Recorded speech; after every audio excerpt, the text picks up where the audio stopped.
N'empêche, ma chaîne YouTube elle va bientôt prendre 5 ans. Elle a le même âge que la présidence d'Emmanuel Macron. Alors aujourd'hui, mes chers compatriotes, je voudrais comme lui briguer un second mandat. 50 plus de vidéos avec moi.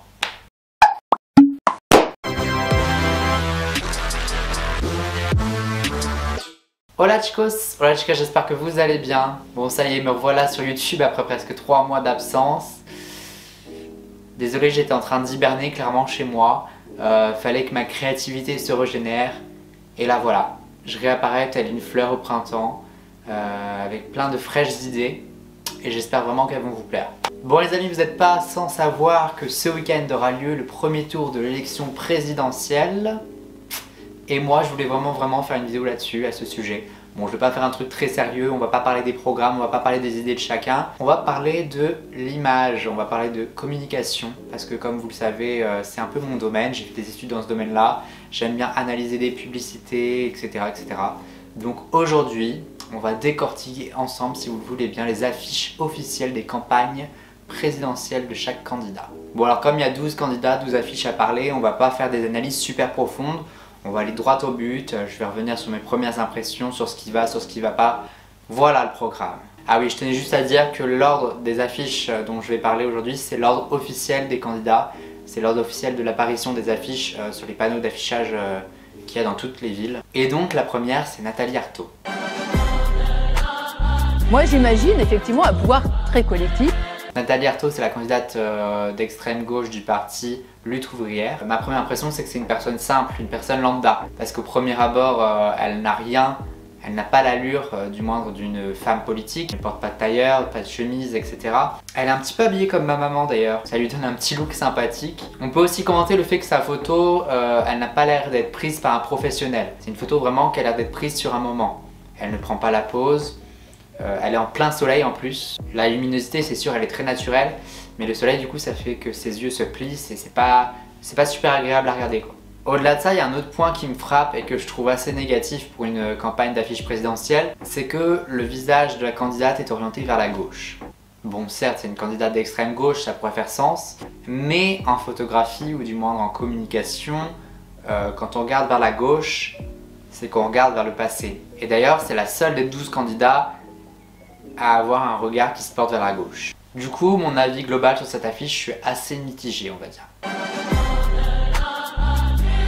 Justement, la France des jours heureux, elle existe. Fabien Roussel, donc Fabien Roussel, c'est le candidat du Parti Socialiste Français. Alors ma première impression quand je vois cette affiche, c'est que on dirait clairement une affiche de concert d'un chanteur des années 80. En tout cas beaucoup plus qu'une affiche de campagne présidentielle. On voit très bien que Fabien Roussel il essaie de se la jouer cool, original, notamment avec un dégradé de couleurs assez original, du violet, du rose. C'est des couleurs qui rappellent d'ailleurs Instagram, le logo d'Instagram. Il a retiré la cravate de sa chemise, voilà quoi, il se la joue détente. On est dans la nostalgie déjà parce qu'il y a un côté assez vintage, assez disco, avec les couleurs, avec le ton, etc. Mais aussi par le slogan. Le slogan, c'est la France des jours heureux. Donc là, encore une fois, on évoque le passé. Est-ce que c'est bon? Je ne sais pas, parce qu'on attend vraiment d'un président de la République qui pense au présent et qu'il agisse pour le futur, tu vois. Je suis assez mitigé aussi sur cette affiche.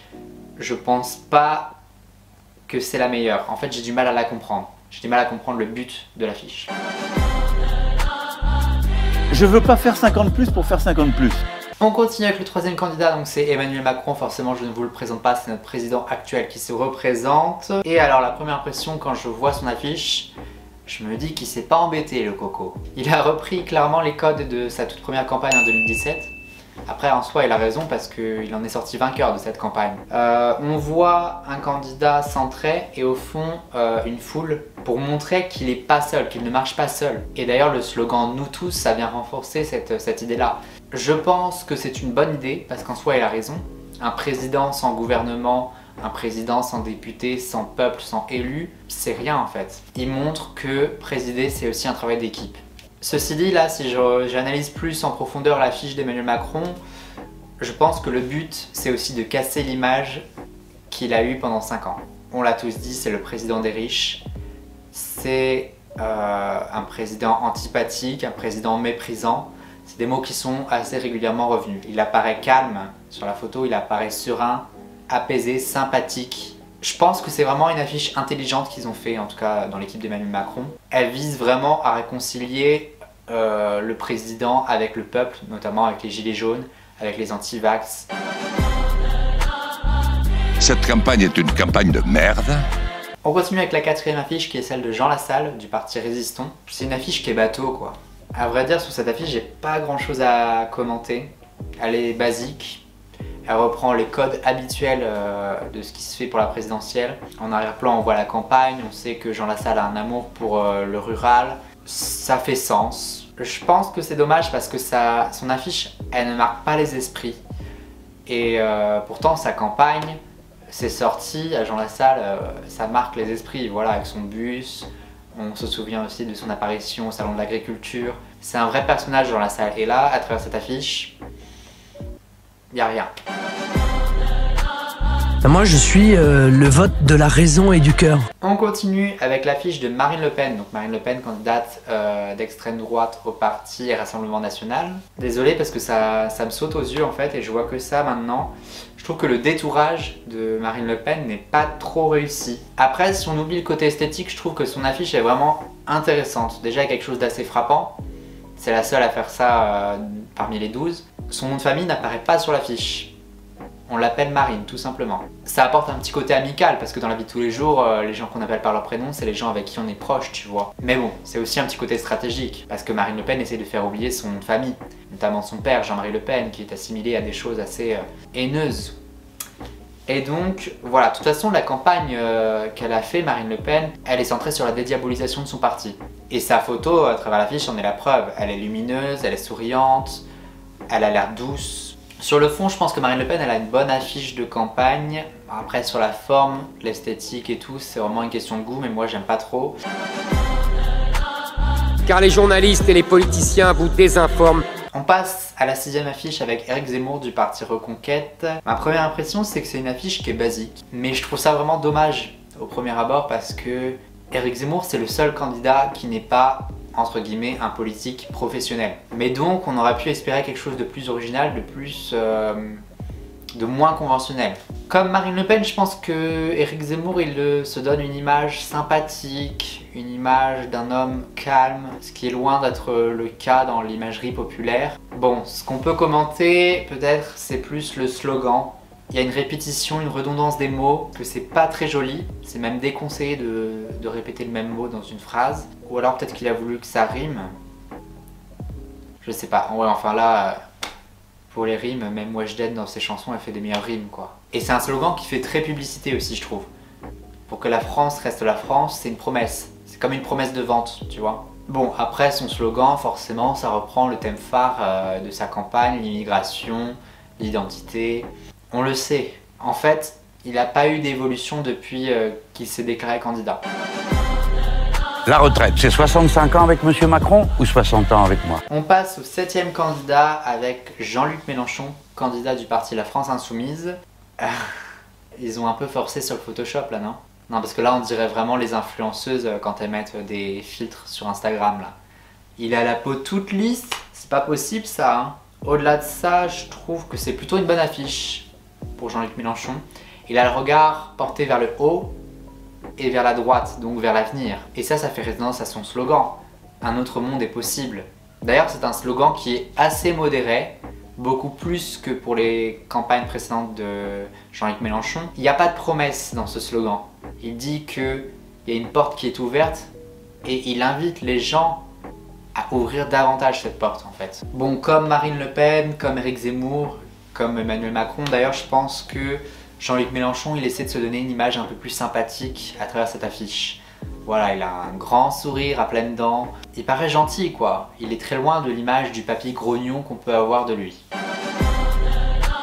Regardez ce que j'ai fait à Paris, imaginez ce que pourrait être le pays. L'affiche d'Anne Hidalgo, donc candidate du Parti Socialiste. Et alors là, ma première impression, quand j'ai vu cette affiche, je me suis dit, c'est une affiche de campagne électorale ou c'est une publicité pour yaourt? C'est les yaourts minceurs, Activia et tout là. J'ai grave l'impression que c'est une photo tirée d'une publicité. C'est pas une campagne facile pour elle. Non, là pour le coup, je trouve que l'affiche elle est pas très réussie. Déjà parce que ça fait très publicitaire. C'est très blanc. Autant sur sa chemise que dans le fond. Son sourire éclatant. C'est lumineux, oui. Mais mon Dieu, qu'est-ce que c'est fade. D'un côté, il y a cet aspect non conventionnel qui casse les codes de la politique. Voilà, elle n'a pas de tailleur, elle est en chemise un petit peu ouverte. Pourquoi pas? D'un autre côté, le slogan qu'elle a choisi, il est plus que conventionnel. Il y a le mot ensemble, il y a le mot avenir, il y a le mot changement. Les 3 mots les plus utilisés dans les campagnes électorales, elle les a mis en une phrase. À la fois c'est des mots accrocheurs, mais à la fois c'est des mots qui ne veulent rien dire. Ouais, pour moi l'affiche d'Anne Hidalgo c'est un peu l'embrouillamini quoi. On sait pas trop quoi en penser. Plus d'écologie, voilà un beau projet pour 2022. Yannick Jadot, candidat Europe Écologie Les Verts. Bon, ma première impression, j'ai l'impression que c'est une affiche tout droit sortie d'Hollywood. C'est clairement l'affiche du film Don't Look Up sur Netflix, on est d'accord. Yannick Jadot surfe sur la vague du succès du film. Et il a raison parce que c'est un film qui est en concordance avec ses valeurs. C'est un film qui traite du réchauffement climatique, c'est un film qui traite de l'inaction des gouvernements face au réchauffement climatique justement. Le slogan faire face, ça rappelle évidemment aussi look up. C'est un verbe d'action qui incite à bouger, à faire changer les choses en fait. Ceci dit, c'est à demi tranchant parce que cette affiche elle joue aussi beaucoup sur la peur. Yannick Jadot ne sourit pas. Il parle d'une menace, c'est pas très positif. Voilà, il parle pas d'un avenir radieux, d'un monde utopique. Après, il est très ancré dans la réalité. On peut aussi noter qu'il a opté pour un très gros plan, et ça c'est très rare dans le monde de la politique, dans les affiches électorales. Pour moi, l'affiche de Yannick Jadot, c'est pas forcément la meilleure, mais c'est peut-être la plus originale, ou du moins la plus osée des 12.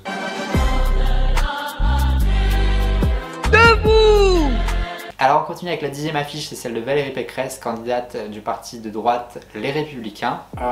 C'est une affiche typique de campagne présidentielle. Autant par la tenue que par le slogan ou même le fond bleu-vert flouté. Moi ce qui me gêne c'est que elle ne produit aucune émotion je trouve. Mais ça je crois que ça vient de la personne en fait, je crois que ça vient de Valoche. Je trouve qu'elle a un regard qui est assez vide en fait. Et du coup c'est pas vraiment concordant avec le slogan le courage de faire. Je ressens rien en regardant cette affiche. Je pense pas que ce soit très bon signe. Une gauche liée aux luttes, internationaliste, antiraciste, féministe, écologiste. On continue avec l'affiche de Philippe Poutou, qui est le candidat du parti anticapitaliste. Alors quand je vois l'affiche, j'ai l'impression que c'est un tract qu'on distribue dans les manifestations. Après je pense que c'est un effet qui est recherché. Hein. D'ailleurs le slogan vient renforcer cette impression. Nos vies valent plus que leurs profits, c'est clairement une phrase qui pourrait sortir de la parole des manifestants. Assez révolutionnaire, militante, et contrairement aux autres candidats, ça c'est mon point de vue, je trouve qu'il n'est pas dans l'ego, tu vois. C'est pas forcément lui qui veut mettre en avant sur cette affiche. Ça se voit parce qu'il est déjà de profil, il n'est pas forcément de face, il n'est pas dans le m'as-tu vu. Après, bon, il n'y a rien de bien surprenant, il n'y a rien de bien original dans cette affiche. Je voudrais qu'ils aient la liberté de voter et puis qu'ils apprennent la liberté. On termine avec la dernière affiche qui est celle du candidat Debout la France, c'est Nicolas Dupont-Aignan. J'y crois pas. J'ai du mal à ressentir la sincérité du candidat. Il a le regard dans le vide déjà. Et puis il nous invite à choisir la liberté. Mais ça veut dire quoi ça? De quelle liberté parles-tu, Nicolas? Moi perso je me sens libre. Et en soi, avoir le choix c'est déjà être libre. Le petit village de campagne en arrière-plan, bah, c'est du vu et du revu, c'est sympathique. C'est très classique quoi. Pour moi cette affiche elle sert à rien. Elle est inutile. Elle nous apprend rien sur le Nicolas Dupont-Aignan, rien sur sa personnalité, rien sur son programme. Bon voilà les amis, donc on a fait le tour des 12 candidats à l'élection présidentielle. Donc comme vous avez pu le voir, il y a des affiches qui se démarquent, des affiches qui sortent du lot, autant sur le fond que sur la forme.